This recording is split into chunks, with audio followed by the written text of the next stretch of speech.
Hey, what's good, y'all? Fuzion here, back with another reaction video. Today I really wanted to react to Jokic. He had a 56-point triple-double. Still lost that game, but that's crazy. That is really fucking crazy to have 56 points and still lose. I think that was Devin Booker had a 70-point game and still lost. I always find that shit crazy. Then you look at the score, at the stat sheet. Their next highest scoring player had 18. Russ had 7, 10, and 12. Michael Porter Jr. had 11, 5, and 6. And then you got 14.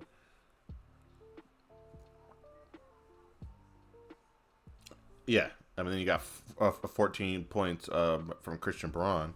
So that really, they're really missing Jamal Murray, of course. But I think that's an interesting stat line. I think that's pretty interesting. I already know sort of what to expect from a high-scoring Jokic game. Slow basketball, good passes. He may hit a couple fall-away threes. But it'll be interesting. So let's go ahead and react to it. The Wizards have lost 16 straight, which ties a franchise record set last year under to Brown, and Brown puts it away. Brown. I don't know why I said Braun. Brown. Under to Jokic, and Jokic puts it up and in. Jordan Poole is the Wizard that... So you get a good rotation by Porter, but then everybody rotated to the wrong guy, and there was two guys guarding the other side of the ball. Into Porter, where he's been... So just real quick, what you're seeing early is passing, some really, really good passing from him. I do like how a lot of the Nuggets players play well off the ball. You're seeing a lot of cuts, you're seeing a lot of back cuts, front cuts. When you're playing with an able passer, you are more willing to cut to the basket hard and try to get a basket. You see that specifically when playing with Jokic. I'm seeing that with Sabonis. I'm seeing that with Chris Paul, Draymond to a certain extent. A lot of that Warriors offense is off the ball moving, off the ball cutting, using screens, and hopefully you get open. And a lot of the times, Draymond or whoever has the ball has to make that pass and make that good pass. You're seeing that with the Warriors. Now you're seeing that with the Nuggets. Of course, not to the same extent. They are missing Jamal Murray. I do think it hurt when they got rid of Kentavious Caldwell-Pope.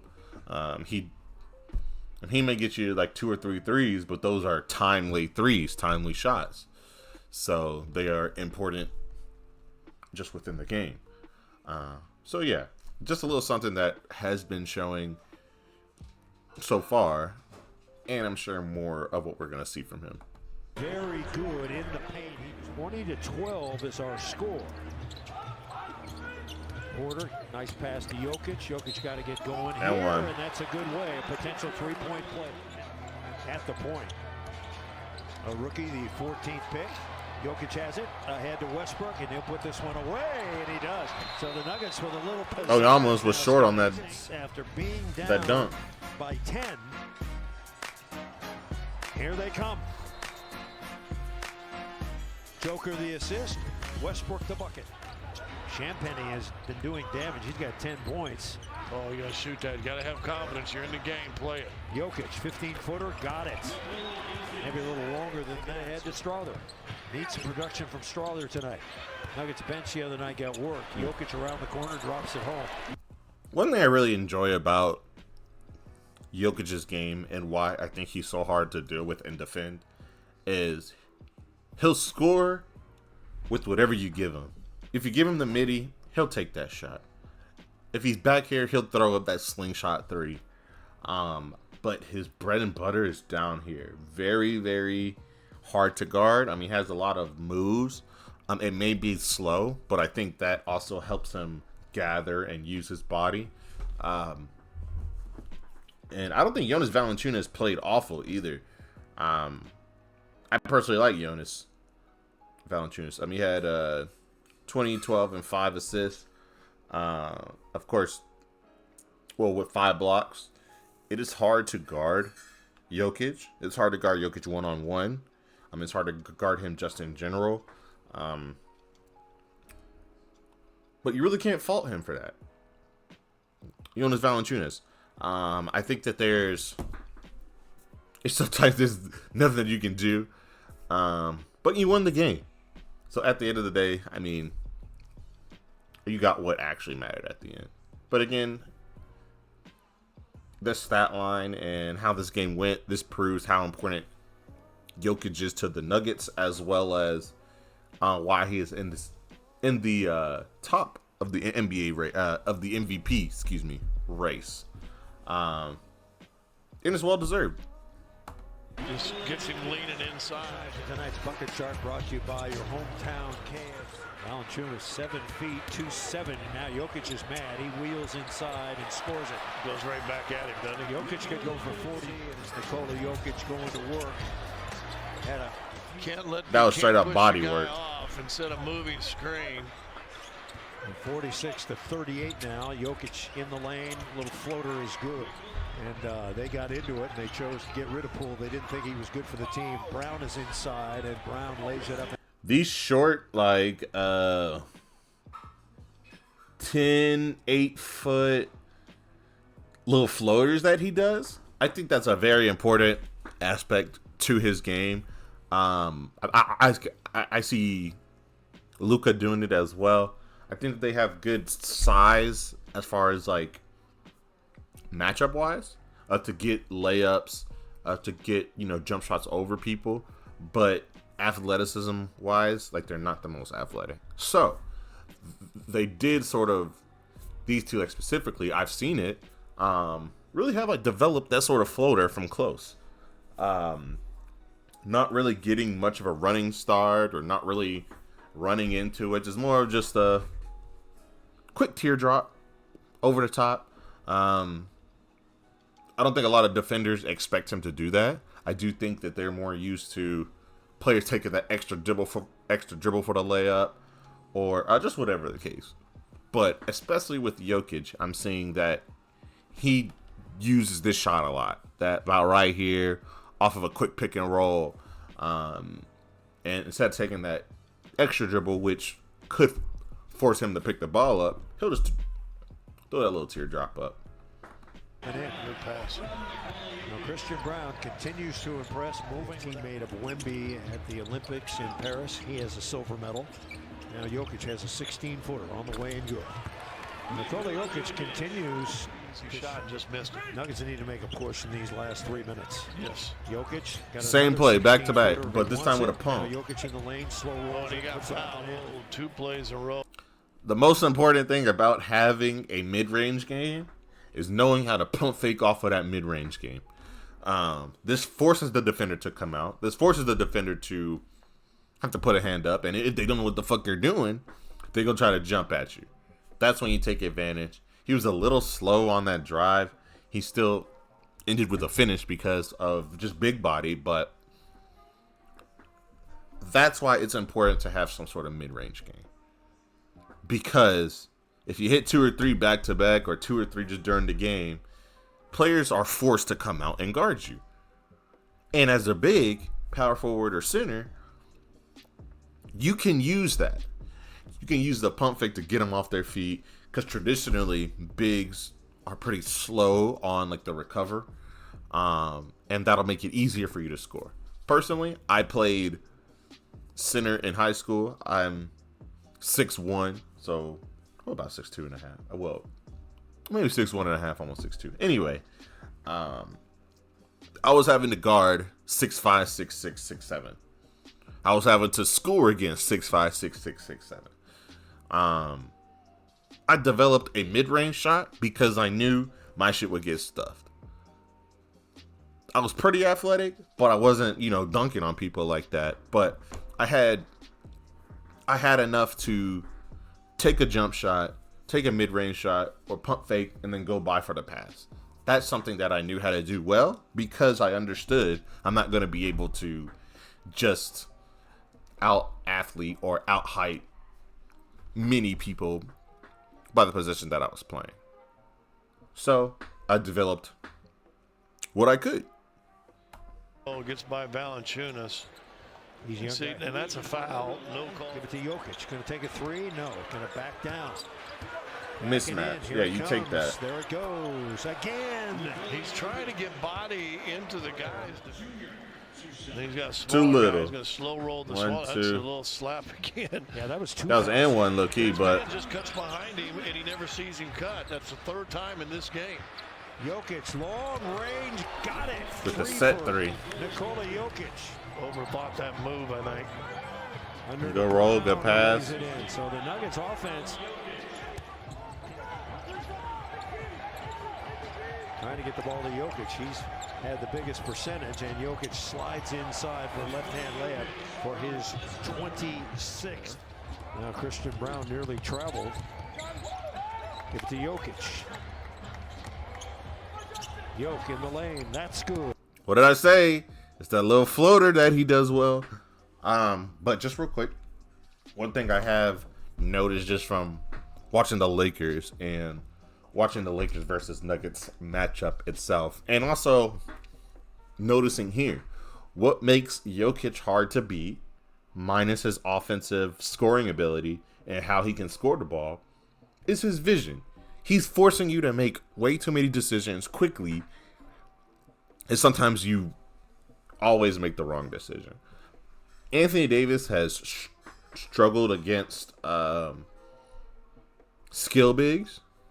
And by skill bigs, I mean someone who can shoot the three, shoot the floater, knows how to pass the ball, knows how to make great passes, and knows how to make those passes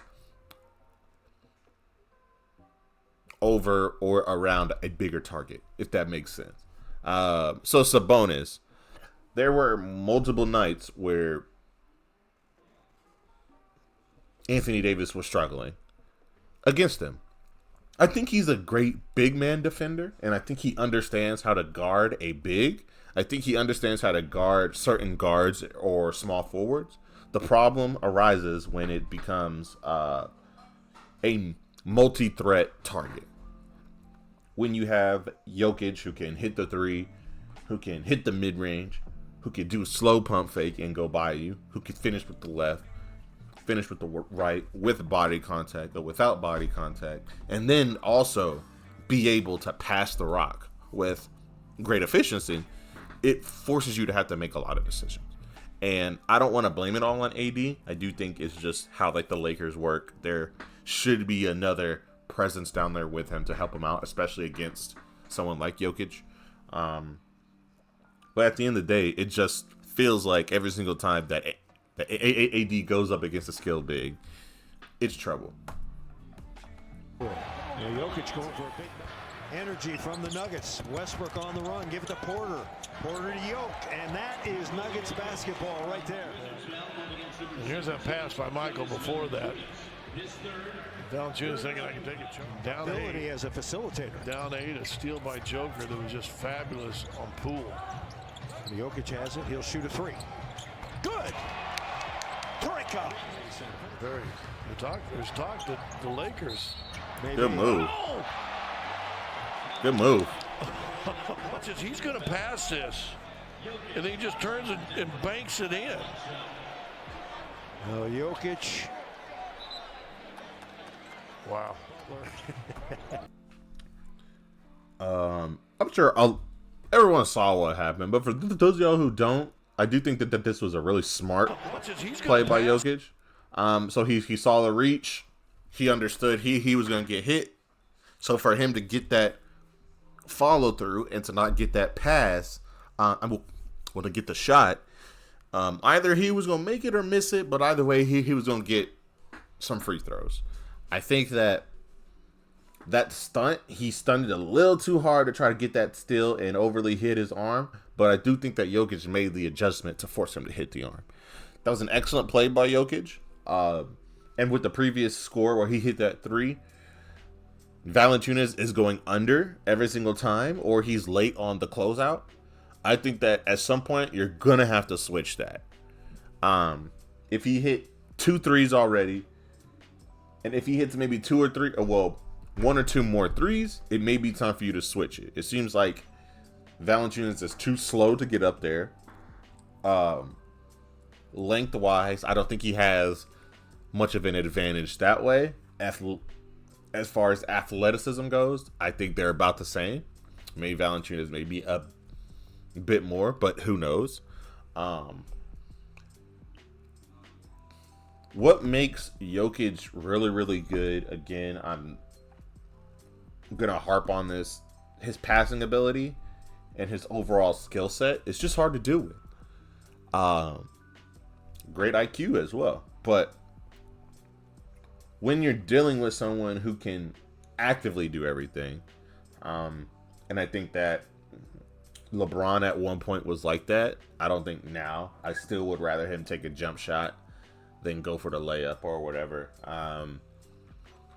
That's how. Of course, I'm not gonna hold fucking LeBron. He'll kill my ass. But going in, that is how I would guard LeBron. I would force him to take a lot of jump shots. Of course, I can't fucking do that, but that would be the game plan. Against Jokic, you don't know what the fuck you want to do to him. You want to force him to take jump shots? He might make them shits. He's strong in the paint. He knows how to get his team involved. I think the only way to really beat a Jokic-type player is doubling him and forcing him to make the pass and force everybody else to win. I think Jokic has the same problem I always say with LeBron. I think he's a better facilitator than scorer, so it's great to surround himself with scorers. Of course, he can still score. I mean, 56 points. He's had multiple nights with like 30-something points, over 25. But I do think he's better when he is being that facilitator. Just like LeBron. This. And he just turns and banks it in. Oh, Jokic. Wow. Jared Butler come in. Jokic has a lane, slow rolls it and hooks it in. 2 slip-ups after you get it down to 4. Jokic, here it comes again. There it goes again. Nikola Jokic. He did that same thing again. Converting. Jokic getting whatever he wants. He's 17 of 23. He's got 40 points, but it's the Wizards who lead. At the career high 6 assists. Now Jalen Pickett has come on. Remember, no Murray, no Gordon tonight. Now Jokic against Bagley. Pop it out, Strawler, straightaway 3. Yes! Bagley's too small down there. I think that Jokic could have, if he really wanted to, post up and kill him down there. But he made the correct play. Wide open man. Post out the paint. Pass out the paint. He was passed out the post. I don't know why the fuck I can't speak. Anyway, yeah. Open 3. He knocked it down. Not mad at that. They're still down and he has 40-something. When do you, as the best player on the floor, start to kick in and be like, I need to score every single fucking basket, or I need to find a way to get every single fucking basket? It's still 2 minutes in the third. I still think you have some time to sort of ease your way into being that scoring role, or letting the rest of your team, or you try to find some help from the rest of your team. But I think at some point you're going to have to push and be that guy on the offensive end. Jokic looking for more. Little hook shot, no. Pushed off a little bit. Got a shot blocked. Trying to dig it out. Tyson right in the middle of it. Jokic puts it to bed. Jokic getting bumped. Coming in. Posting up again.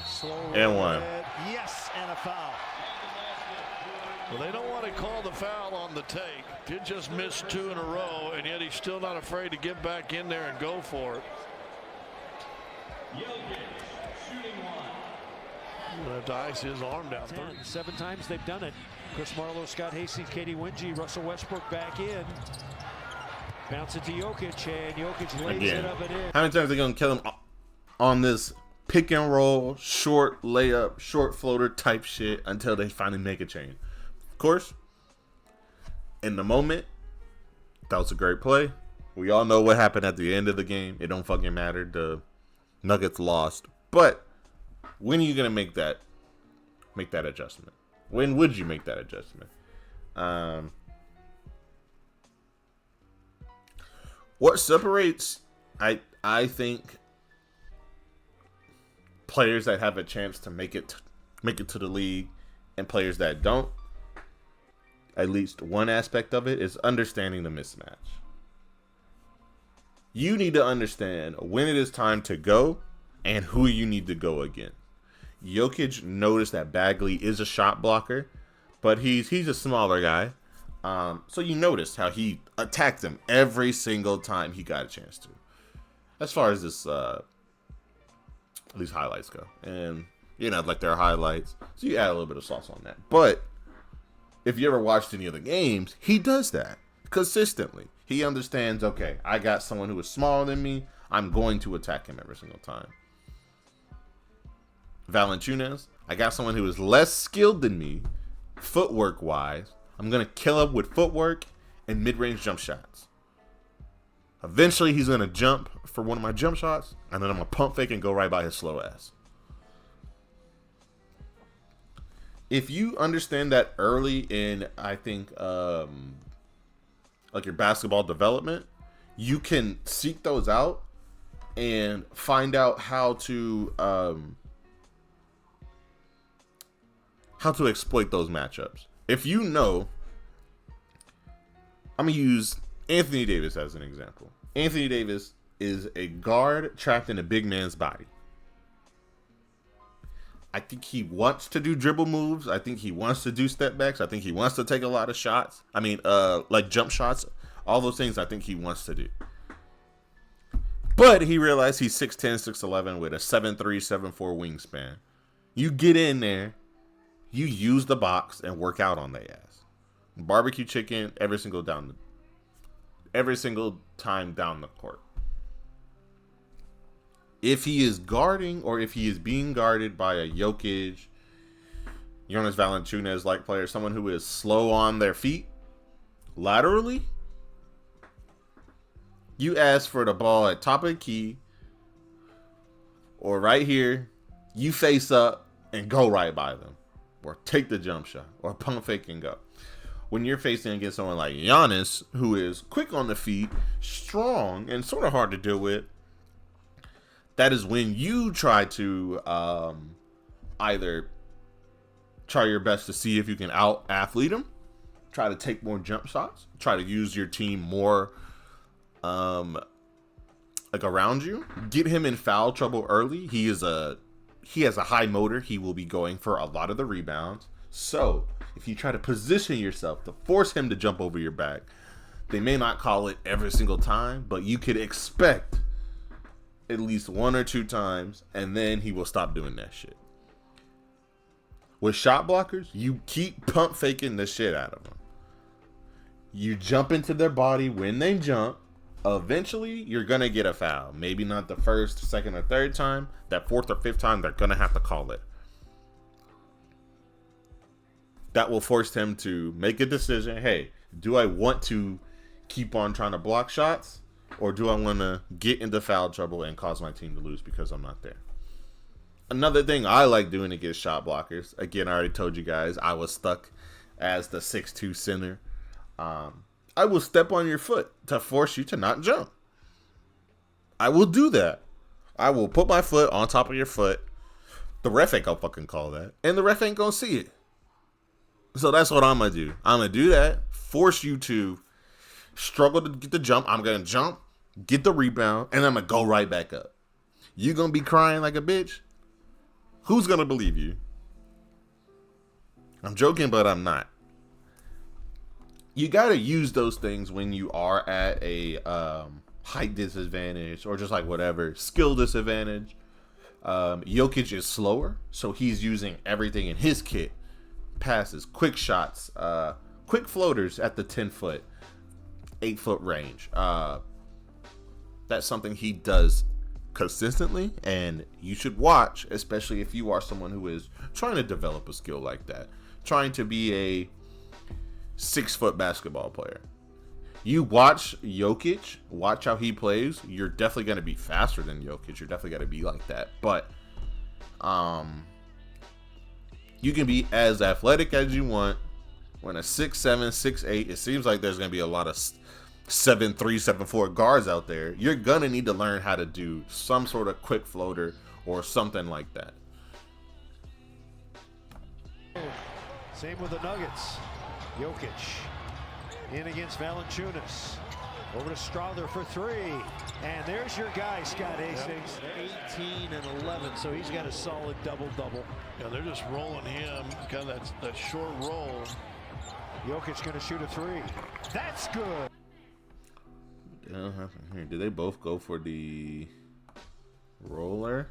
Yeah, they're just rolling him, kind of that short. Yeah, I think they both went for the roller. Again, at some point, you're going to have to switch that shit. Either you stay out and contest, or you go out and contest. But someone's going to have to watch this guy. Maybe somebody can roll over here, but either way, one of these two need to make the decision. Yeah, I think that was Jordan Poole. I don't know why Jordan Poole did it like that. Interesting recovery. Especially since Jokic is hitting threes. He has scored a bunch of points at this time. You notice that he is hot. I don't think you can get 56 points. How many times you shoot the ball?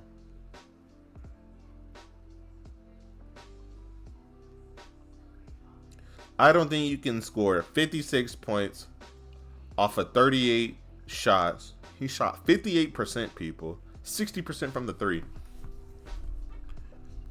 Someone who is hot. Open jump shots. Open threes. You just don't do that. And because of your bad communication here, you could have told Jordan Poole to stay up. At least hold him for a little bit. Force him to start doing post moves or start backing up. Then you switch.